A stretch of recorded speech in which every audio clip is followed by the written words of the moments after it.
cheer you up.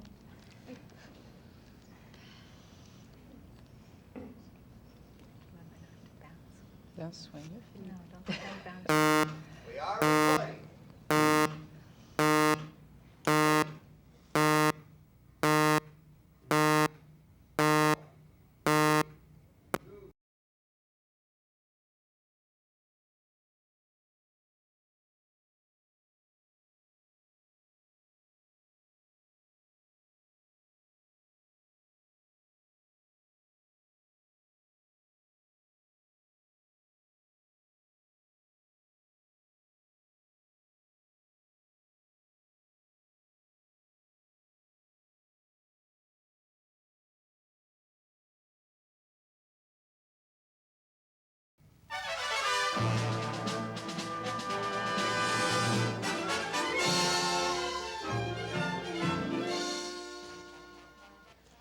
We have a zingy title for today's discussion, namely The Rib Uncaged, which somebody thought of who knows less than I now do about the three furies seated across from me.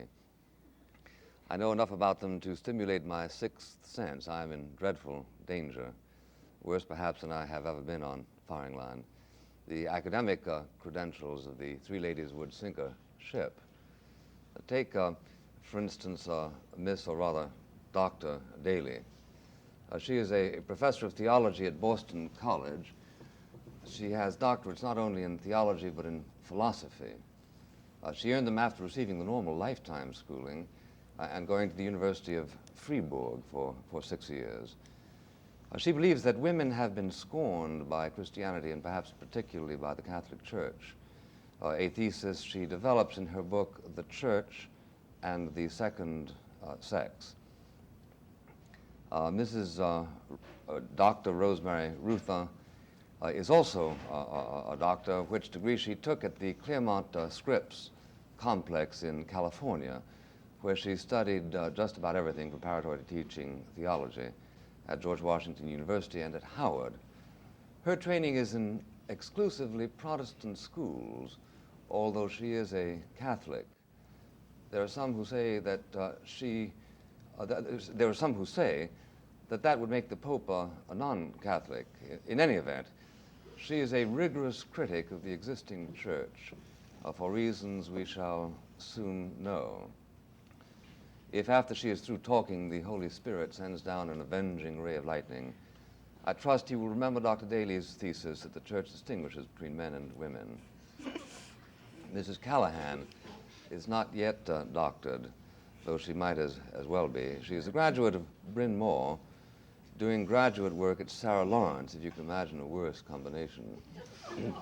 She writes in her most recent book, Beyond Birth Control, The Christian Experience of Sex, a defense of eroticism, viewing the sexual experience as unreasonably narrowed by a Christian misemphasis.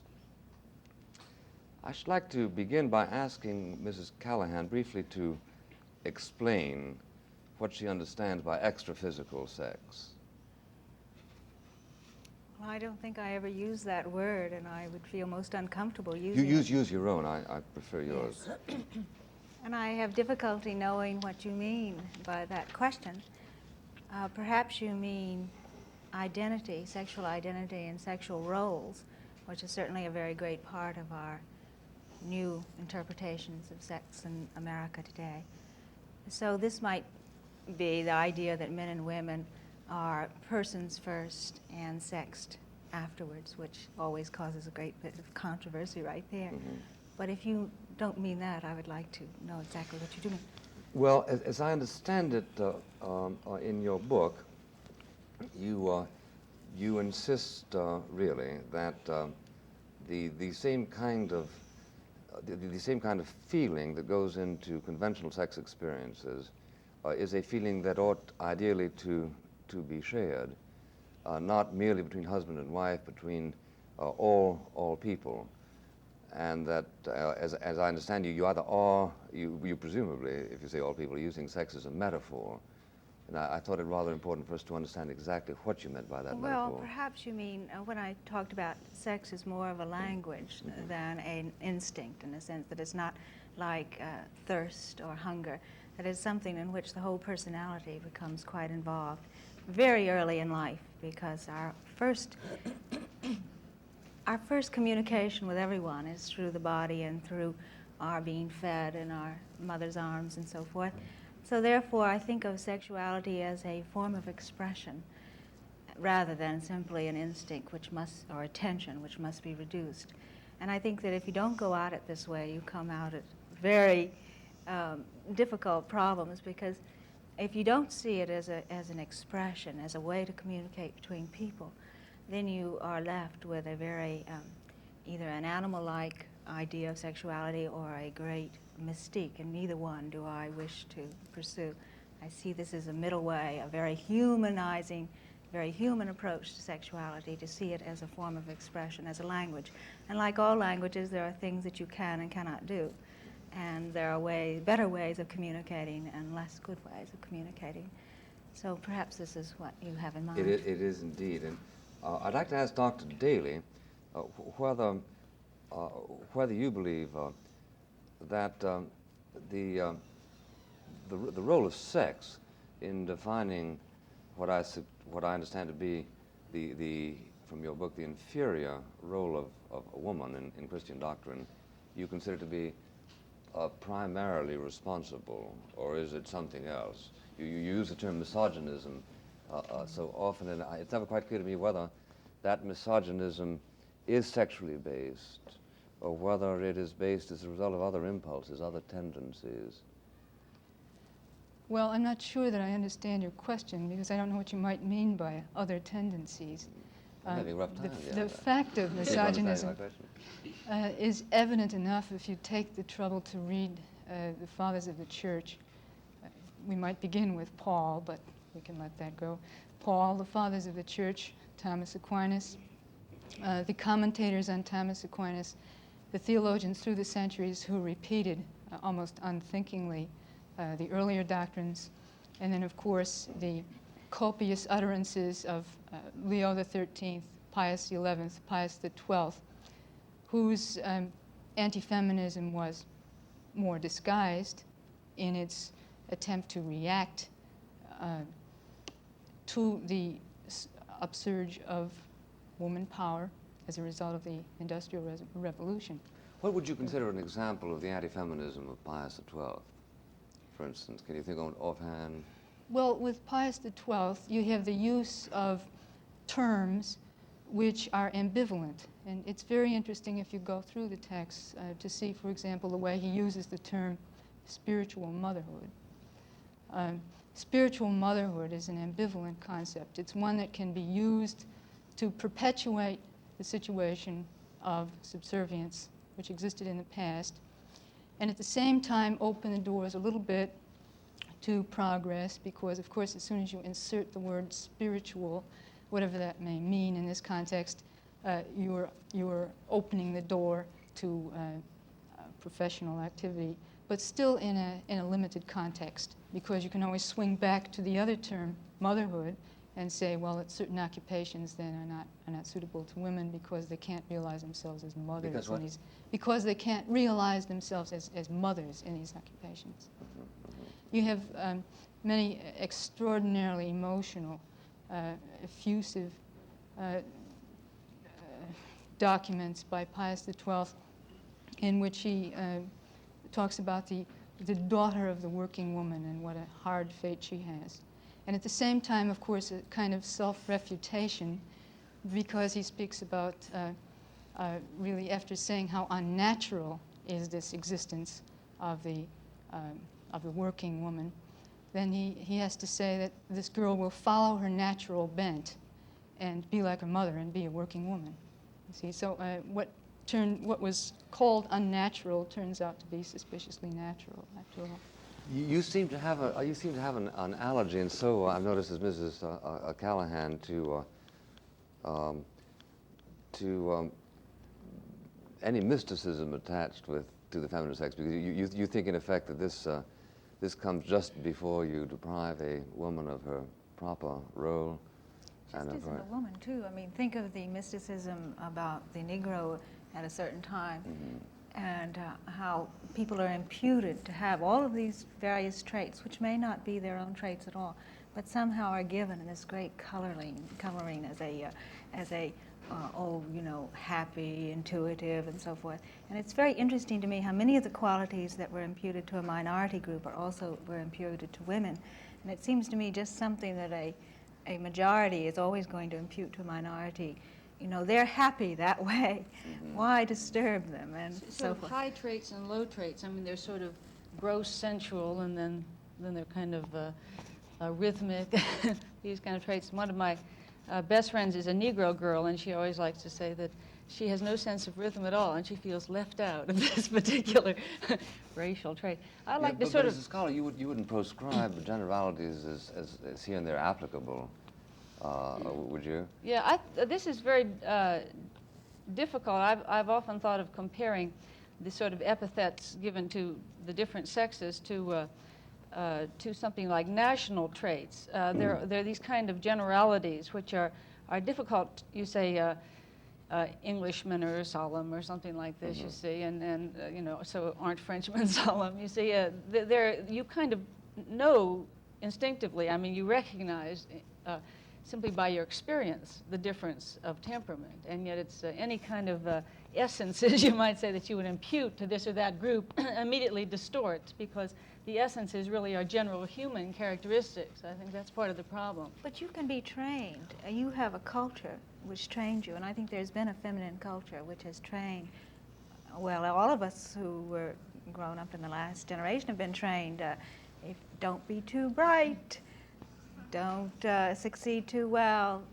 Ladies don't really show that they're ever brighter than any gentleman present. I mean, there's a whole culture that you're talking about. In the I think it is. I think it is. Undergraduate thing. I think it is. The dumb blonde is perhaps not quite the same. Not quite as dumb. Well, they're not quite as much priority on the dumb blonde. The whole undergraduate culture is quite a bit different now. See, what you have is a reification of a symbol. Yeah. And for example, the symbol of Mary, there's nothing wrong with it. It's very, very beautiful. But there are certain distortions that can take place when this is reified. Historical or mythological? Pardon? Mythological or historical? Well, we know very little about the person historically. Most of Mariology is, in fact, mythological. Yeah. Think of the pictures of Mary in the Renaissance palace. You see, that was their idea of what a woman should be like, sitting in a Renaissance palace and receiving. Well, I think many of the writings about what modern American women ought to be like have been this person's... You think you should be like Mary McCarthy? Well, no, I'm not saying who my ideal is, but I don't want anybody to tell me. Let's put it that way.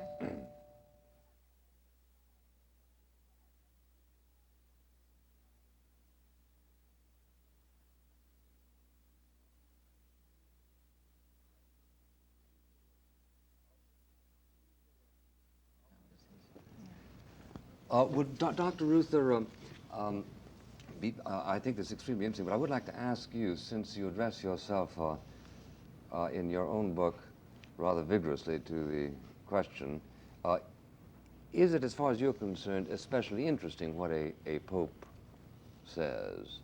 I mean, is it simply, put it this way, is it more interesting that a pope should say it than that anybody else should say it? Do you lend any extra consideration to the contents of what he says, or is your rejection of papal infallibility so complete? Well, the Pope is a world figure. He stands for world Christianity, like and therefore it's terribly important what any figure in a international or even a national office says. And that's why it's so disappointing when they seldom say anything worth hearing. That's the Holy Ghost. Yeah. I mean, I think here, spiritual authority, I think Father Mackenzie makes a good point for this, and also Hans Küng, is very different from the kind of authority that has to do with power. There's no legions to back this up. This is a authority that really is linked very directly to credibility. And when a pope speaks with credibility, with a kind of really, says it like it is kind of thing, as Pope John did, he had a kind of an ability to project in that way, his power is enormous. You know, I mean, he has a tremendous ability to get people listening to him because he does occupy, you know, this tremendous symbolic office. But this is only when he's saying what they already agree with. This is Or when he says something prophetic, you know, as he does occupy an office in which a prophetic statement can really come across. Well, but you yourself reject his power to compel you to believe anything that he says ex cathedra? Well, I think, you know, the key statement for spiritual authority is the statement in the Gospel, where people acclaim spontaneously, this man speaks with authority, not as the scribes and the Pharisees. And the scribes and the Pharisees' kind of authority is traditional authority, where institutional authority and so on, where prophetic authority is the kind of authority that grabs you immediately because you feel this is truth. You mean because of the internal cogency of what he's saying? Yeah, and right. Well, I guess what I'm getting around to unsuccessfully is, do you in fact reject the doctrine of papal infallibility, and is it your understanding that the modern Catholic Church makes it altogether possible for you to do that and still continue to announce yourself as a Catholic? Well, I think that the doctrine is nonsense. It's idolatry, really. It's the attempt to attribute an absolute to finite means of expression and so forth. And I don't, you know, I think this is a distortion of the whole concept of the Church. It's an attempt to reify the Church and Christ as a single absolute. And I think the Church speaks with authority precisely when it abdicates this kind of infallibility, rather than the other way around. It becomes quite incredible. You see, Who when judges? Who judges? there is really no way to judge except as it speaks to you. I mean, Then the there's no individual kind of judges. immediate. Well, that might entitle some guarantees. people to say that you're speaking nonsense. Yeah, sure. I mean, one has to judge. Well, I mean, when there's you no say- way of getting away from meaningful communication Yeah. by fiat. But then don't you have to say, if only in consideration, for instance, of the fact that such refined minds as Newman's accepted the doctrine of papal infallibility, that it isn't, quotes, incredible, end quotes, that it's incredible to you. But other very refined minds also rejected it, you know. Oh, well, that sure. kind of county noses type of argument. No, but doesn't the point really- is that anything that is incredible and intuitively incredible would presumably not be accepted by any refined mind, right? Well, I don't know. I mean, how about all the people who accept Marx? I would assume you would think that's incredible. No, I don't. I think he's one of the most credible things in the world, which is one of the reasons why he's so dangerous. Yeah, well, then perhaps infallibility falls into the same category. Well, but I'm talking about very In fact, they're refined rather mind. closely connected, the same kind of Well, cogency. I know. I think that. That communism it and is the Catholic important. Church have often been sort of compared. Yeah, I It's know that. interesting Yeah, unsuccessfully. examples. I think. No, I think rather successfully, as a matter of fact. Well, I find that station incredible. I find But it very credible. the point is that 90 years of Catholic scholarship has yielded some formidable figures. I don't need to enumerate, certainly not to you. And I think it's extremely interesting that you should consider that all that they believe as focus on this particular problem is quotes, incredible. No, I would say that the whole trend of scholarship today is to radically modify the whole concept, if you read Kung's stuff on the Church and so on, because it makes no sense. In the first place, the literal statement, it's a very late formulation of the doctrine, and the literal statement that the Pope speaks infallibly from himself and not from the consensus of the Church is really heresy in terms of the whole long tradition that authority comes out of the consensus of the Church. It's the Church, the Pope speaking as the Church, and so on. And so the whole attempt, that particular phrase, by the way, wasn't even voted on by the Council. It was inserted by Pope Pius IX himself unilaterally. Yes, but And it was that really, you know, now the whole trend of modern scholarship is very much to repress that kind of statement and to insist on authority coming within the consensus of the Church. And essentially that's why, for example, if you want to get back to that horrible question, birth control, the Pope is simply unable to speak because he wants to speak negatively, but he knows it'll be rejected because it's not the consensus of the Church. So he's just he's just in this kind of ambivalent position and really can't move off the dime one way or the other. Well, I think that's at least I understand that to be very possibly a different problem, a problem of prudence and so on, and a problem of amassing scholarship. But would you agree, Dr. Daly, that this, with the analysis of Dr. Well, Ruether? I would say that what some theologians, like Hans King, for example, are doing in order to communicate with people like you is to keep expressions like papal infallibility, but then subtly change their meaning. And personally, I would prefer a more outright, honest position of rejecting honestly what they are rejecting instead of hanging on to terms. You get from black to white kind of things. But you do, you know. Yeah. There is a gray. Kind of. This is, I always love Gregory Baum because he has this wonderful development of doctrine. By slow steps, you get from such and such being a sin to such and such being fine. But you seem to think that everything will come suddenly reversal. I mean, I think the slow steps. I think it's very good that things crumble slowly, so that other things have a chance to bloom slowly. Sure. And so I think that you're asking for what would not be honest on their part, because they do not wish to be totally reversing everything. They do not wish to separate themselves. There's a kind of therapeutic concept that you have to sort of feed. Gregory Baum's recent book even kind of puts this as a therapeutic problem. That No, this that's is like your the church is. judgment, I think He that- even puts. This is his analysis. The church is a bit of a neurotic, and you have to bring it along slowly. I think that some put it as a pastoral problem. For example, Gabriel Morin speaks of some of the statements in Vatican II, which would seem rather regressive, or at least not totally open, as being pastoral statements. And if you read carefully what Gabriel Morin is trying to say, I think it's precisely that we don't let the people in on it too suddenly. So to call it dishonest on their part wouldn't be exactly fair. Well, the whole notion of the stupor mundi surely is that it is stupendous, and that it's rather difficult to look at the whole of it as a single sunburst.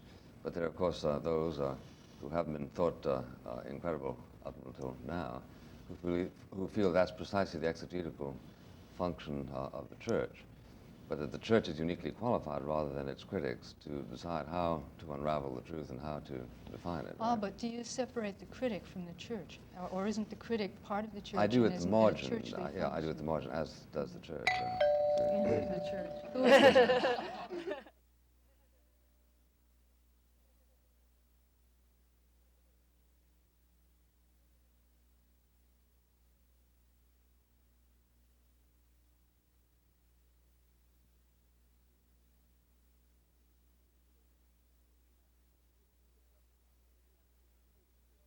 Let me ask the three of you this.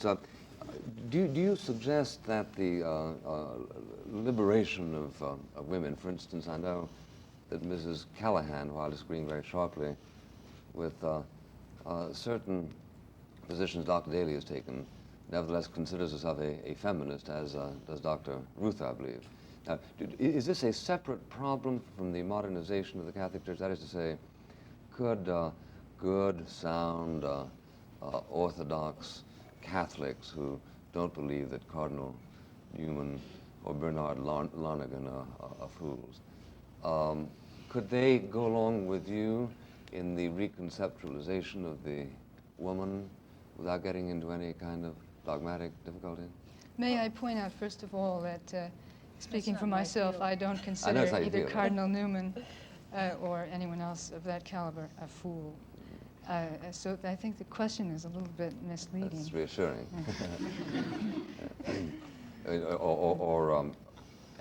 But you simply consider them as sort of seized by mythology. That is, I think Cardinal Newman was a great thinker of his century, but And I'm Lonergan? living in another time. Oh, yes. Yes, I have the highest Of his respect for century. Lonergan. Yeah, Yes, that's of his just- yeah. century. No, that's Is about, he older than you are? 13th century. Even Well, older I was than you quite are. distressed, though, to find out that Cardinal Newman wouldn't let ladies come to his lectures in Dublin. Yes. He thought they should be at home someplace, which was rather distressing to me. But I think they could be Producing separated. virgins, as St. Jerome would say. Well, I think that they can be separated, although it usually turns out that those who are willing to free the opposite sex, in this case women, are usually also those who are quite willing to see the laity bloom and are quite willing to see the lower clergy be people too. So I think there may be a connection, but I think it's difficult to say exactly what it is. You know, this is an interesting point because I recently was in a discussion in which it was pointed out that people who are liberal on social questions, particularly, let's say, race questions, people very involved in race questions, may not be really liberal on women at all. That you might think that these two are rather closely tied together, but they're not. As At a least matter of those fact, two particular questions aren't necessarily I recall tied together. a discussion with a Negro in Europe who, when the question of feminism came up, said, I think women are all right, but they should be kept in their place. Of course, the black nationalists have a very Yes. kind of traditionalist concept of women, but then they're trying to overcome a very dislocated family situation Yes, by, a matriarchy. You have to.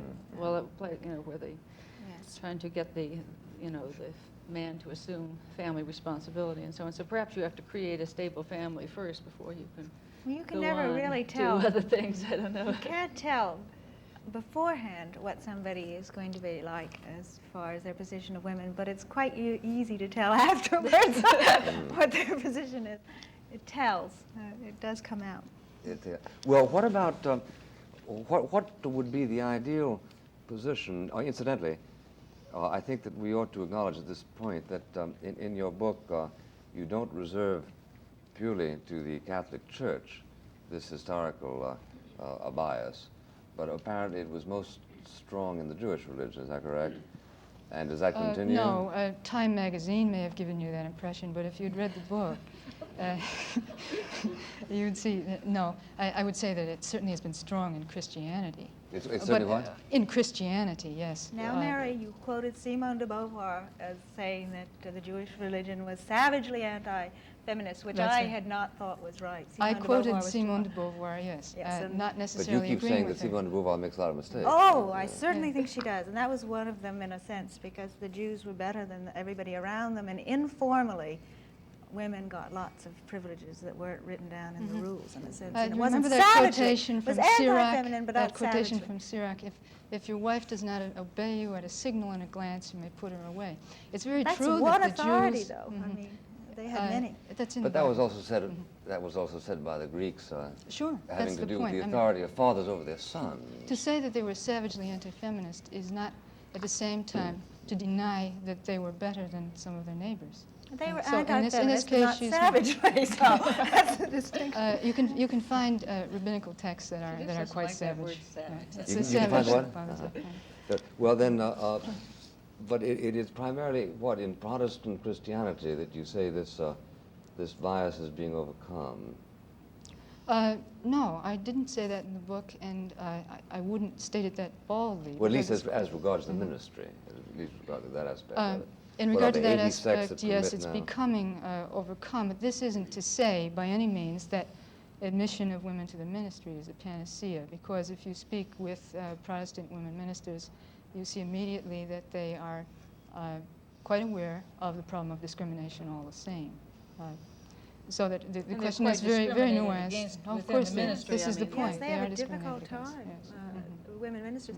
And I've often thought that while we legally were much worse in repressing women, the fact that we had orders of nuns who were running colleges and doing things and informally gaining authority, so that we perhaps were in a better situation sometimes than the Protestant Sort of family-oriented. But this is, of course, not an excuse for leaving things the way they Oh, are. no, That's- no, Yeah. no.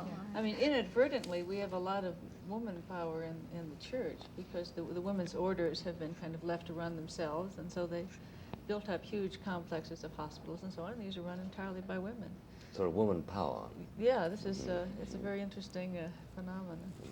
Well, would you, in the ideal situation, permit any surviving differences between the sexes other than the obvious ones? Well, as for the obvious ones, my permission really isn't necessary. No.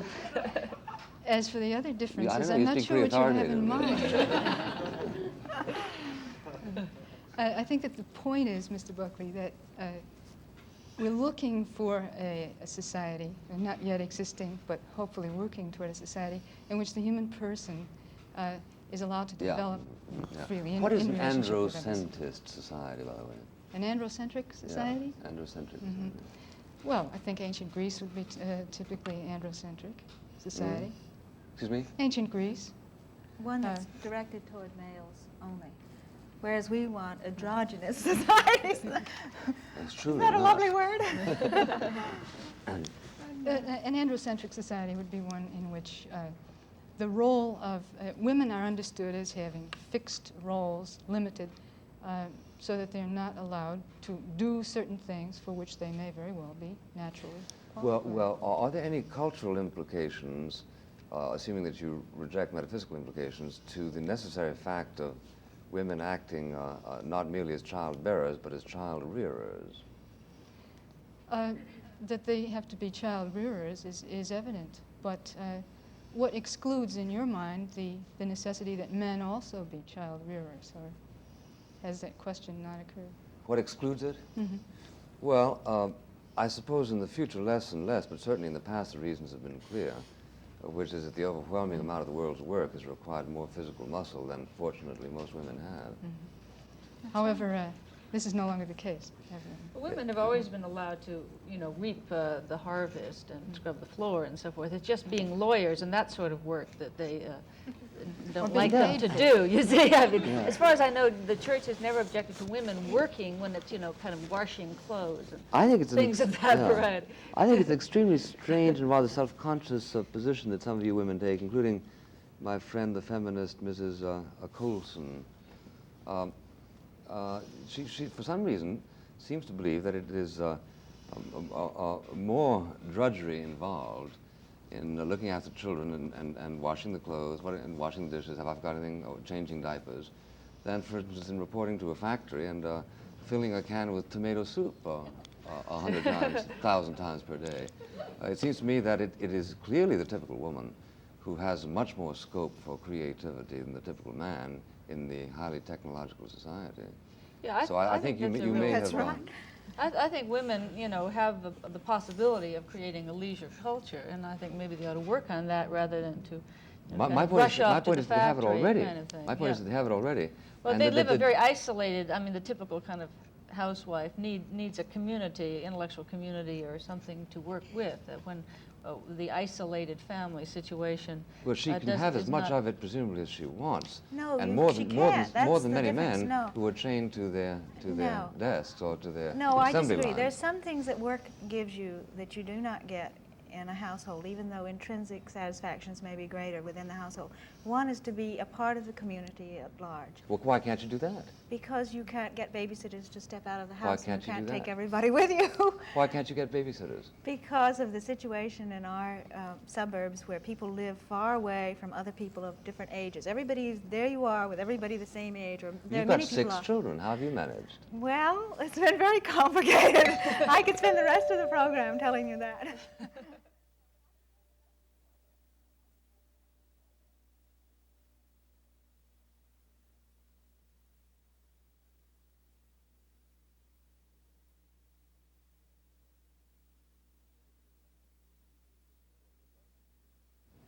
Well, do you consider that the emancipation of the woman is at this point primarily a religious, i.e. that religious edicts and fresh religious views will give the primary impetus to that emancipation, or will it be primarily a cultural breakthrough? I think it's cultural and even more social organization in the sense of realizing that the family is isolated and doing something to keep that isolation from growing, and bringing families back into the community and having certain family legislation and certain proposals where women can have help in raising their families and have babysitting at work and be able to do both. I feel very strongly that women should be able to have their children and also participate in the wider community. Just as I feel that men should be able to participate more in the home, to change more diapers, to be more of a father, to be in there with their families much more than they have been. They've been, I think, mutilated to use a current feminine word, which I hate, but men too have been mutilated in the sense of not being able to develop fully because they've had this machismo, this being in the big world, no emotions, no self-expression, no nurturing development. So I think that they've had a difficult time too. So I wish we could become more like each other in a sense as far as roles go. Well, I think everything you said is certainly admirable, but what is it of a cultural nature, if not of a religious nature, that keeps this from happening? I mean, is this sort of a civil rights bill type approach? If I can get back to your question, what I think is the point of your question, I think you have to consider the church, look at it in a detached way, in a sense, as one cultural institution among others. And for that reason, even if I were not a Catholic, I would be concerned about the church if I were concerned about the problem of women and men and their relations in society because of the tremendous influence that it has and because of the harm that it is doing. So it is a cultural institution among others, and changing the situation in the church is not going to be a panacea, but it's a necessary change within the context of other changes.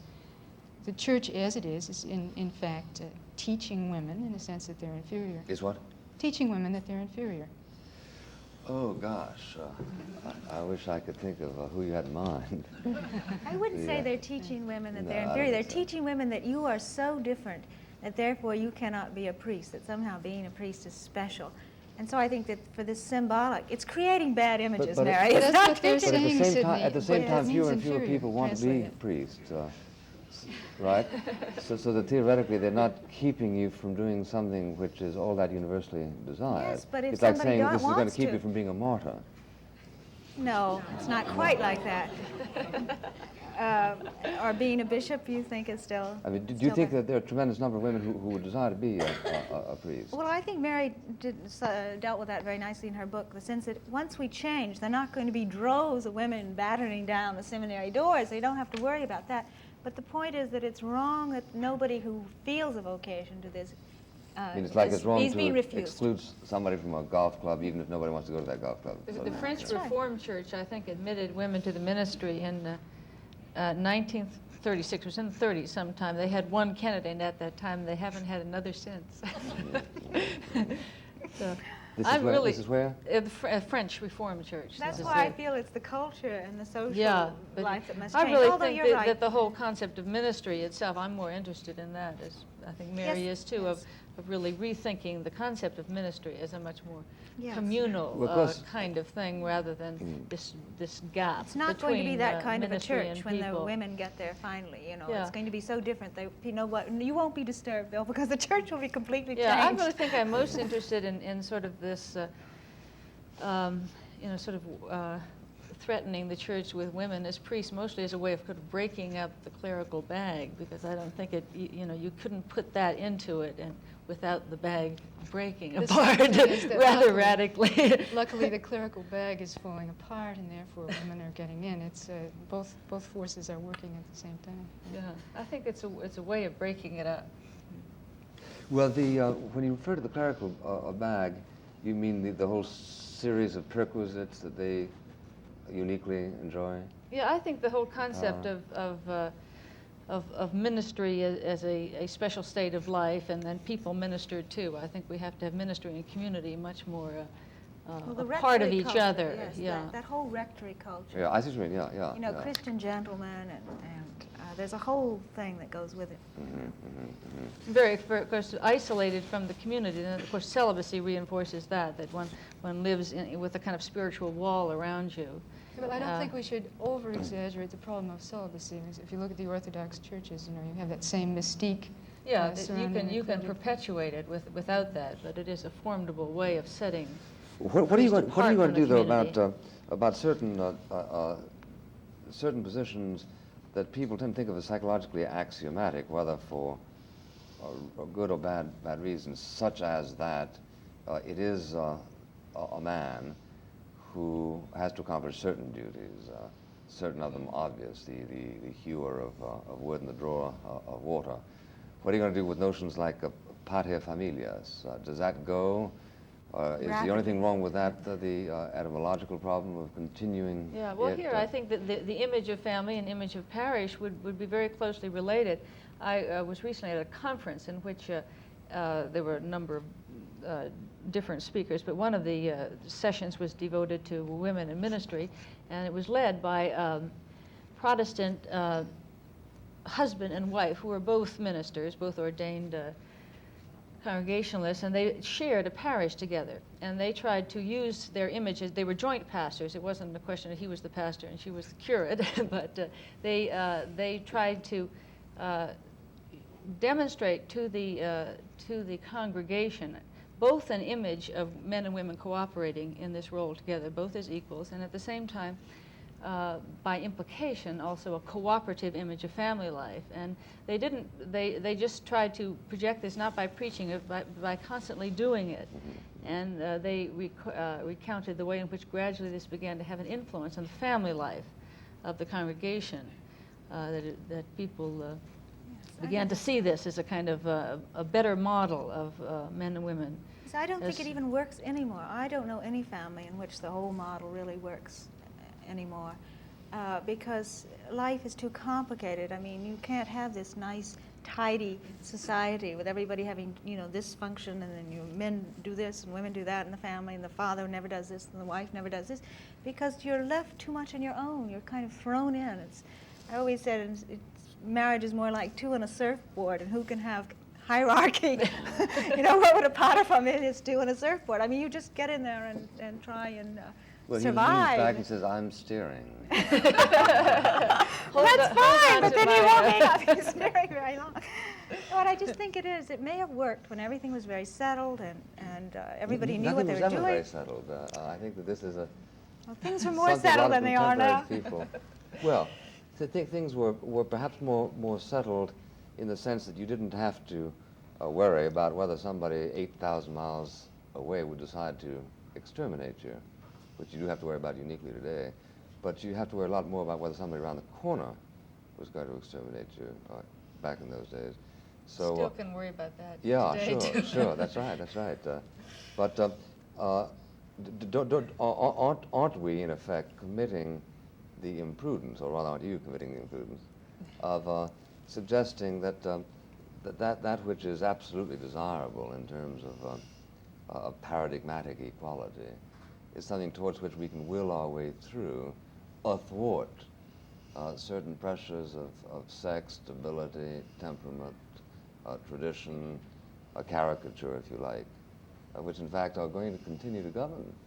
Well, I think the change in women's position is part of a whole kind of social change. Part of it, the shrinking of the family, all kinds of economic duties and so forth that were once a part of it have disappeared into larger corporations and so forth. And so there's almost nothing left of the function of the family except, you might say, interpersonal relations and children and so on, you see. So this changes the model. I think in earlier times, the family could be a kind of social institution, and you could arrange the marriage, as they still do, let's say in India and so on. And this was simply a part of a great structure, and if you didn't happen to get along very well together, it didn't make a great deal of difference because you belonged to this whole clan structure. And you couldn't survive outside of it, so you had to stay there. Yeah. That was the other problem. See, I think the whole thing has to be seen in terms of breakdown of hierarchies.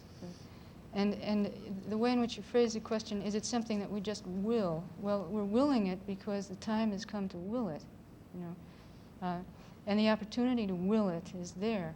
Just the very presence of coeducation, the very existence of coeducation on a university level has tremendous implications. So also, it's not going...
We have a question. Yes, please.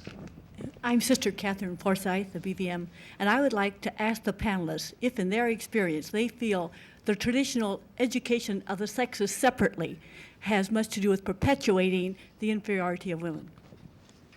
Yes, Dr. Well, Daly. yes, this is one of the points that I tried to emphasize in my book. I think that it very definitely has a great deal with perpetuating its discrimination and the unrealistic stereotypes, because obviously isolation breeds fantasy. There's nothing like confrontation with another individual to break down illusions. So that I do think that Pius XI's objections to coeducation were very significant. If you remember in his encyclical on the Christian education of youth, he said that coeducation was unnatural and false, a false theory, and it was likely to promote promiscuity and even worse, equality. And I think he said it very well. But Mary, I'd like to take issue with that because I went to a very feminist school. And I think that isolation also breeds self-reliance and the whole idea of black power, in the sense that when you went to that school, all the women had to be head of everything because you couldn't have the man who was elected president and the girl who was elected vice president. None of the girls were ever taught to play up to popularity rather than to academic success. See, I also had this experience. I went to co-ed high school, co-ed schools all the way through, grade school and high school. And then had the terrible experience of going to a girls' college, in which, yes, this was true. You could be anything. You could be class president without any serious competition in that way. Edit the newspaper. But what is this preparing you for? Leadership. The real world is one in which there are two sexes.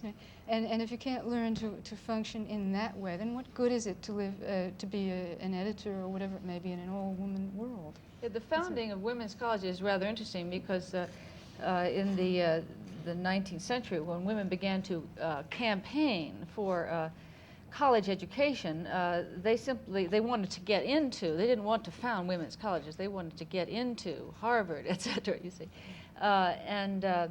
They weren't let in, although eventually compromises like Radcliffe were produced and so on.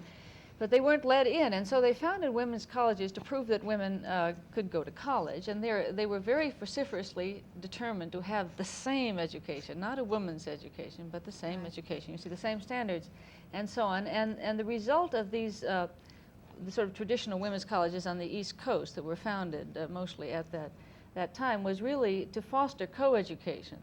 That is a result of that, particularly as the public colleges opened, they almost all opened as co-ed. So the effect of the founding of these women's colleges was really to foster co-education, and that was their purpose was always, simply education, college education, rather than the separate education. Whereas the Catholic Women's College, which perhaps the sister was originally talking about when she asked the question, was founded with a more specific purpose of segregating the sexes. Of course, a Catholic Women's College has the double purpose of segregating you from men and from the world, you see.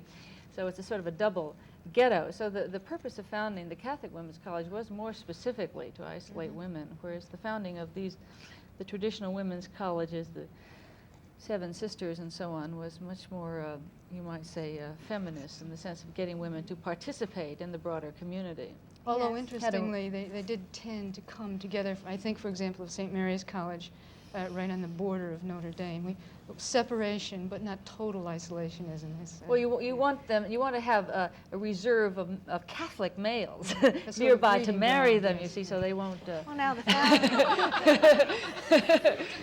the founders of my college said, only our failures marry, which I think is marvelous.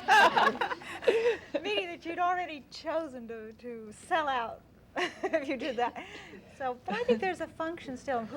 Who knows how we got there, but there really may be some function in this going concern. I wouldn't just close up because it was well, I went, it's kind of interesting, we all went to yes, we're all women's, products of women's colleges. colleges. I went to Products of a what? Women's colleges. women's colleges, yeah. And you're making a case against them. I'm not. No, I'm I'm not defending them. particularly. I think I got a very good education. Of course, the college I went to is part of it's really a coordinate college. You have the the Claremont complex has co-education and men's colleges all on one campus, so you don't really have the sense of being off in the woods by yourself. Well, I think some people need to be off in the woods by themselves. We have Maybe they should another go to question college. over there. My name is Yvette Vaughn, and I'm from Marymount College in Tarrytown. And I don't see the necessity for the Catholic woman's role, because almost everything you've said here applies to all women in general. And so I'd like to direct my question to Dr. Daly. How, or maybe I should ask why, should the Catholic woman's role differ from that of any other woman? Well, I would say right away that I agree with you that I don't see much point at all in talking about the Catholic woman's role. In fact, whenever I get a letter asking me to come and lecture on the role of the Catholic woman, I'm in despair. And I usually answer and say, yes, I'd be glad to come and talk about the problem of women in the church if you want, but I don't know what you mean by the Catholic woman's role. I do. Because Go you ahead. already, oh, I'd like to know about that. Already, you've conceded the argument, if you grant that there should be a special role for women in the church. Well, can I just, I think, if I may, I'll disagree with that simply by saying that people are Catholics presumably for some reason. I'm a Catholic, for instance, because I happen to think it's the true religion. And if I think that it's the true religion, obviously I consider that I have certain responsibilities in virtue of my participation in that truth. Presumably people who are Presbyterians for some very special reason, and Jews for one very special reason. But I grant you that after listening to a conversation like this, one is tempted to feel that there is no role not only for Catholic women, but for Catholic men, or as a matter of fact, for Catholicism. Go ahead. No. I think there are two issues Speaking here. of Christianity once in a while instead That's of... Christianity, yes, that's right. Did you want to comment on that question, or was that only for Dr. Daly? Well, in that case, we have a question over here. There seems to be a growing involvement of women into politics. I was wondering if you would comment whether you think there would be an adverse or advantageous effect upon what you call so-called discriminatory things that are going on against women. Do you feel that this will have an adverse or advantageous effect upon them? I don't really know. I'm not the expert on women on this panel. Maybe Mr. Buckley, you can answer. I don't think it will have much of an effect one way or another, really, except that as women in leadership roles help other women to aspire or to get there. But I don't think that women, if only women would get into the leadership roles, we would therefore have a rosy world. I think that's ridiculous. I suppose at one time there was kind of an idealistic notion that if women were in politics, we wouldn't have wars, etc. That's right. This is not. That's right. Once again, I tend to disagree because I think the women are different.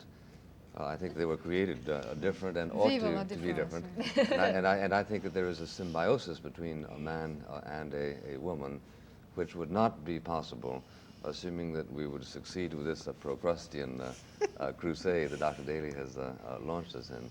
But I think, in other words, I think that the differences in women are not purely the results of culture, but the result of I'm going to be called a pedestal place, is that what you call it? As a result of the fact that they occupy a very particular role and are different, are psychically different. Incidentally, I understand that some people who are specialists in detecting clinical differences between human beings, in fact, might make certain positions that would substantiate that. I've been told to cut out, sorry.